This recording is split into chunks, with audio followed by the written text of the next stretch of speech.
Today we're going to be going over how to use Edpuzzle. Right now I'm in the student view, so thanks to my husband who signed up as a student in this class, James. We will be taking this Edpuzzle that I created. So let's go ahead and click on it.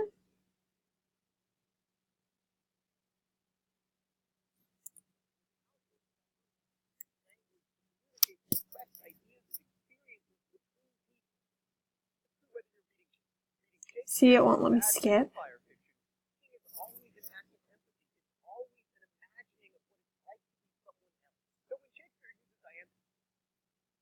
And I can't skip here. Author John Green is not the first or the last author to put forward this opinion that reading helps us grow our empathy.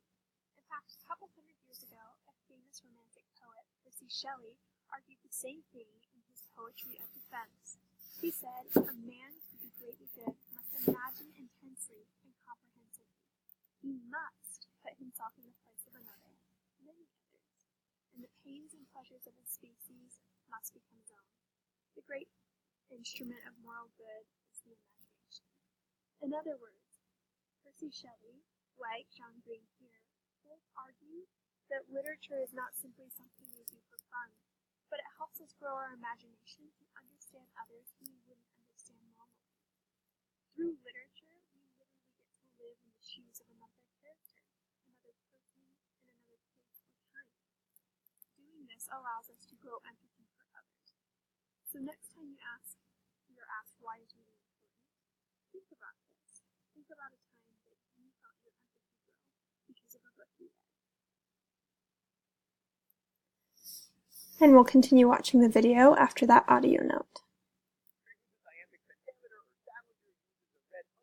They aren't doing this so that your English teachers will have something to torture you. They're doing it, at least if they're doing it on purpose, so the story can have a bigger and better life in your mind.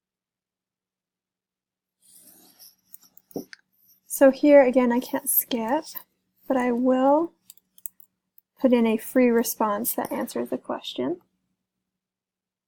And continue. But for the record, the question of whether they're doing it on purpose is not a very interesting question. Oh, we're still doing open letters? An open letter to authorial intent. But first, let's see what's in the secret compartment today. Oh, it's a boat beating against the current, going back ceaselessly into the past. Dear authorial intent, as an author, let me speak to you directly. You don't matter. Look, I'm not willing to go as far as postmodernists and say that the author is dead, because that would make me very nervous. However, the author is not that important. Whether an author intended a symbolic resonance to exist in her book is irrelevant. All that matters is whether it's there, because the book does not exist for the benefit of the author. The book exists for the benefit of you. If we as readers can have a bigger and richer experience with the world as a result of reading a symbol, and that symbol wasn't intended by the author, we still win. Yes, we did.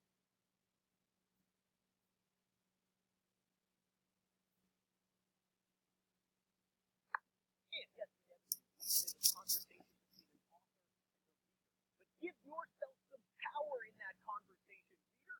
Go out there and make a world.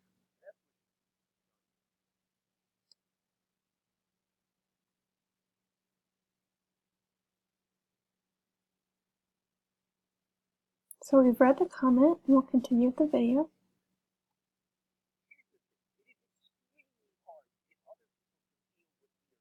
Like you may have experienced this in your own life. Say my college girlfriend broke up with me, and she did. I want to explain what I'm feeling to my best friend in the entire world, so I say, I am completely obliterated. My heart is broken. In fact, my heart is shattered into a million pieces. Right, so a few things are going on here. First, in excellent news, my heart has not been shattered into a million pieces. It is pumping blood in precisely the same way that it did.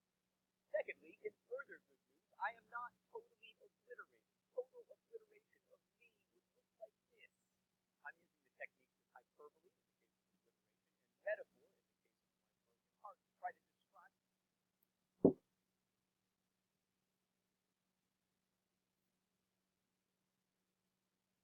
inside. But because I'm not using particularly compelling or original figurative language, my friend may struggle to empathize.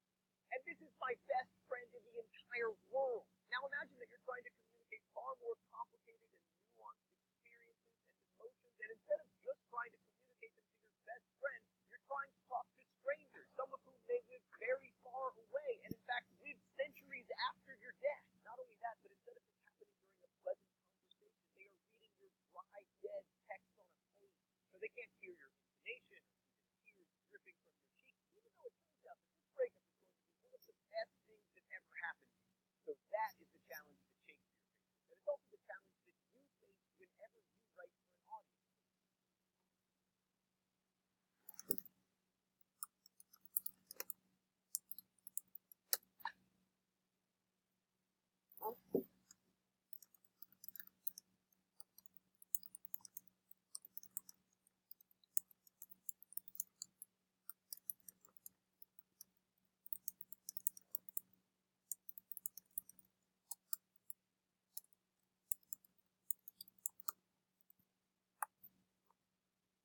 So we've just finished the video because that was the last question on it. We'll go ahead and show the results.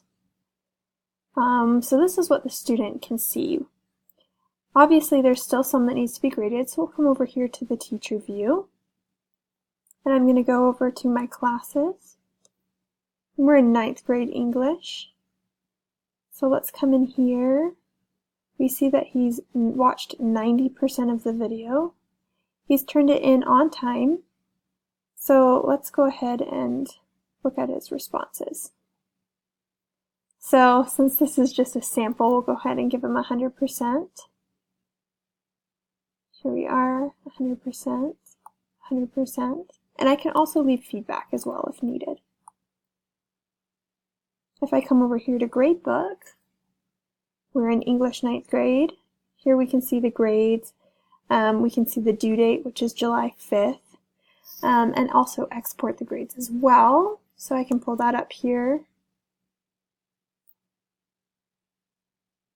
And I can see my students, how long it took them, their total score, and the assignment as well. So Edpuzzle is great as it really allows for interactive learning in a video that would be passive previously. So that's just a wrap up of our Edpuzzle today, and we'll see you next time.